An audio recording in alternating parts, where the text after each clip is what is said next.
let's talk about how lacrosse goalie can get ready for high school.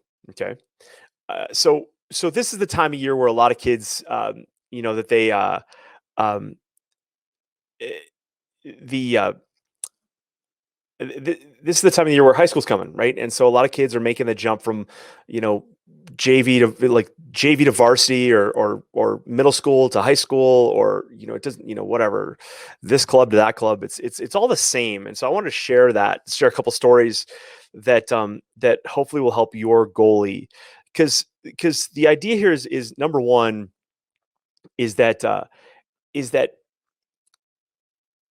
what we're basically concerned about is this jump in speed and velocity of shot, right? If you think about that, um, what goes on before the shot is also of faster pace, like kids are bigger, faster, stronger. Um, and I have this very vivid memory when I was in Lake Placid, New York. I had graduated high school. I had deferred going to college, and I had this remarkable opportunity to play in the Lake Placid tournament as a backup goalie for a team called the Rochester Knights.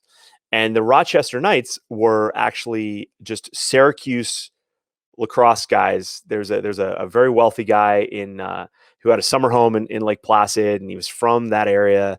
And he would basically, it was like his little pro team, and he would just the guys, Syracuse grads, like all Americans, and I played with Pat McCabe.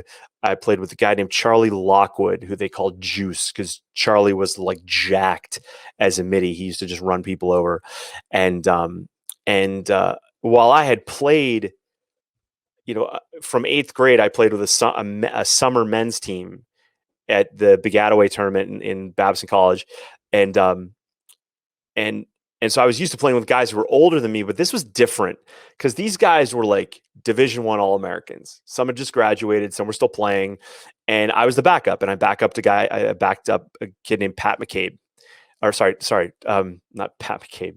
No, I can't even think this guy's name. Matt Palem. Sorry, duh. Pat McCabe was the long pole with one eye.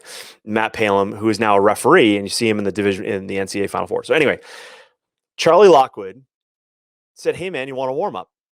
And I was like, "Sure." Matt Palem was still hungover from the night before at the bar, so I got in the cage, and I'll never forget this. He shot the ball like it was the hardest shot I'd ever faced at the time, and the ball was heavy. And I remember it was the first time that I consistently smelled smoke from the ball hitting the mesh, and making saves. And so your goalie may have that experience at some point. Like they will, when you get shots fast enough, you smell burning rubber on your stick, which is just like cool and addictive. But I remember like getting shot on, and the first couple shots came so quick. Like the language of lacrosse that I knew was not the language that Charlie Lockwood was speaking. Like he was speaking like super quick and fast in a different dialect. But within about 5, 6, 7 balls, I was there. And so I wasn't ready for that. I wasn't anticipating that. And so what derails a lot of goalies when they jump from one program to the next is they really don't put themselves in the mindset of like what these balls are going to feel like. And visualization is a massive thing that can help your goalie. Just this idea that they can take, all right, they can think about the last kid that shot on them in practice. Maybe it was their best friend who's a midi and he's got a good shot, and they shoots on him every day in practice. Well, just take that visual experience and accelerate it, and your goalie's going to be much better off, right? Your goalie's going to be much better off. Like they're going to be ahead of the game. What derails a goalie is when they show up at practice, that first practice, and they haven't really thought about that. They just show up like every other practice, and then they get caught off guard by the speed, the size, the velocity, things like that. Okay. So your goalie can do a couple things to just get themselves ready. One is to just visualize. Like, when people ask me this question, like what can my goalie do to get ready for high school? Well, the first thing they can do is close their eyes and visualize everything they've done before just happening quicker. Right? Just happening faster, and them moving quicker to that ball. And people say, like, that works. Yes. The mind doesn't know the difference between what's real and what's imagined with feeling, right? So if you give a little bit of energy behind it, if you think about it, that your goalie can basically replicate what they're going to face in practice with those high school kids or whichever team they're jumping to, then um, then if they were actually there, right? So they can visualize it, and the brain doesn't know the difference. Okay, and so that's the number one thing your goalie can do. They can visualize, and they should be visualizing a lot. Like in mental performance school, in my program there, I have a module on visualization that teaches these things. And as an Olympian, I learned this as an Olympian more than I did. I was never taught this as a lacrosse player, but as an Olympian, this was like all day, every day. We're working on these things. Okay, um, and so it's something that not, don't discount it. It's a really healthy tool. Okay. Now, the second thing you can do is you can get your goalie out into a practice environment and get shot on, and they can be. And what you're doing is you're taking that shooter and you're moving them closer. But something that I've really kind of adopted in the last 3-4 years is leave the shooter where they are, where they would normally shoot for them. So let's say coach always, rolls all the balls out. The ball's 15 yards, top center. Great. I want your goalie to stand just outside the crease. I don't care if it's the boys or the girls. Okay. I know the girls have shooting spaces. This is practice. We're talking about practice, right? We're not a game, practice. Okay. So I want your goalie to be coming out towards the shooter. There's a different mentality there. Is that if I have the shooter come closer to the goalie, yeah, it gets nervous. I want the shooter to be empowered, or the goalie to be empowered to come out at the shooter. Right? There's a complete flip in mentality there when you do that. Right? And this is something that I want you to be always aware of the psychology of the goalie, right? The goalie should not just feel like a target. We want to empower the goalie and have them come out and really attack that shooter, force them, right? And if your coach doesn't want to miss the net, just put the net in front of like a baseball backstop, right? Or the backside of a baseball backstop, right? And so you're not chasing balls and you get lots of reps in.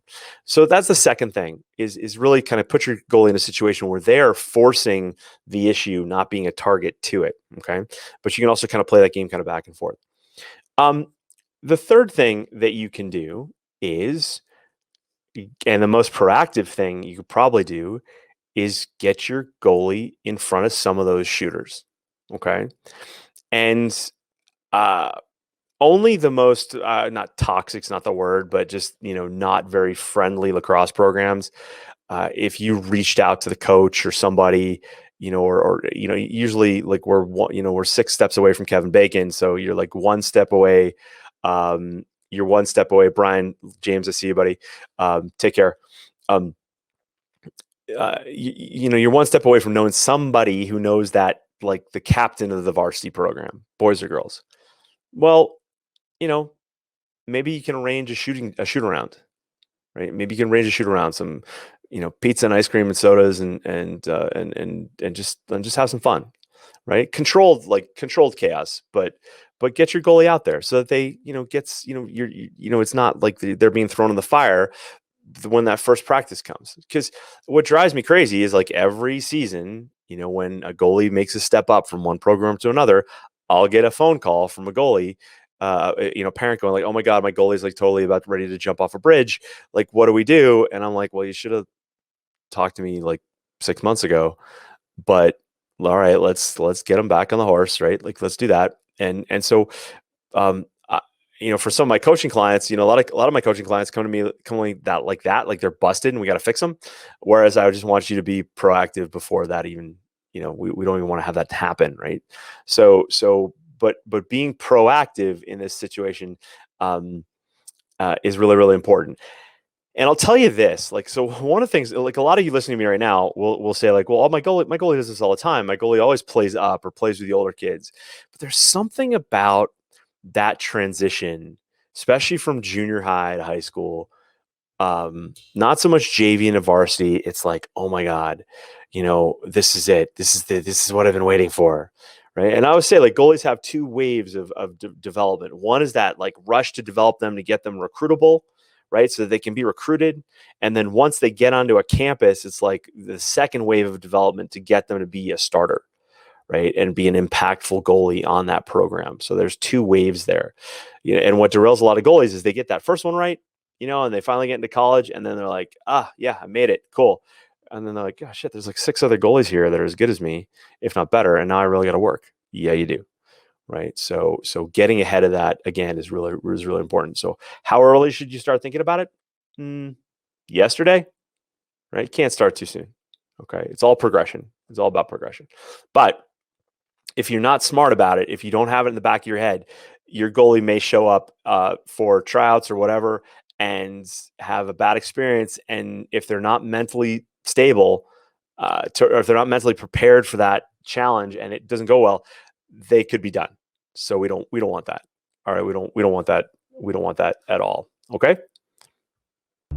All right, guys. Thanks for watching and thanks for listening wherever you are. Do me a favor, hit the like button if you like this, and be sure to subscribe if you haven't already. When you're ready, head on over to lacrossegoalieuniversity.com/coaching so I can work with you and your goalie. And while you're at it, check out athletespecific.com to learn more about mental performance and high performance. You may not know this, but I work with athletes in a variety of sports. Lacrosse is my love, but man, I love athletes and the families who support them. So head on over to athletespecific.com and check it out. I'll see you in the next video. Cheers.